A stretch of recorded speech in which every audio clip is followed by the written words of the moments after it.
S'il y a une caricature qui a longtemps été propagée dans les dessins animés destinés à une audience féminine, c'est la caricature de la fille snob. Oui, parce que ça soit dans les sitcoms, les teen movies ou les dessins animés, il y a toujours une fille snob. Une fille qui est vicieuse, une peste, ou une fille qui dégage juste une vibe de mean girl. Mais qu'est-ce qu'elles ont tout en commun ces filles? Eh bien, on va le voir aujourd'hui. Coucou tout le monde!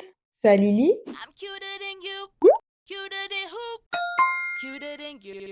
Et en analysant bien tous nos dessins animés préférés de notre enfance, c'est-à-dire Totally Spies, Kim Possible, La Cool Attitude ou même l'île des défis extrêmes, je constate toujours que nos mean girls sont portrayées comme des filles superficielles. Et comment dans nos dessins animés on portrait une fille superficielle? En lui donnant une passion pour la mode, déjà c'est le plus important, mais surtout en lui donnant beaucoup de confiance en soi. Car en réalité, la confiance en soi effraie les gens. Et dans cette société, une femme qui a énormément confiance en elle et sait ce qu'elle vaut est une menace pour cette société. Une femme qui a énormément d'assurance est un problème et c'est pourquoi on fait toujours en sorte de les portrayer comme des femmes superficielles pour qu'on fasse comprendre aux petites filles que ces femmes-là sont méchantes, alors qu'en réalité, elles ont juste confiance en elles. Mais de toute manière, j'ai envie de dire que les productions audiovisuelles ont toujours eu pour but l'idée de diaboliser l'ultra-féminité, c'est-à-dire d'amplifier certains traits de caractère dits féminins et les exagérer pour rendre ces femmes détestables. Et mettre dans la tête des petites filles qu'une femme ultra-féminine était forcément une femme méchante. Car tout est fait en sorte de mettre des idées dans la tête des enfants, bonnes comme mauvaises. Et c'est pourquoi souvent dans les dessins animés, les protagonistes qui ont des traits de caractère attribués aux Mean Girls sont aussi perçus comme des femmes superficielles. Et un très bon exemple, c'est Clover des Totally Spies, dont la personnalité ressemble très portrait à Stella des Winx. Ces deux personnages sont vus comme des femmes extrêmement superficielles. Et pourquoi? Parce qu'elles sont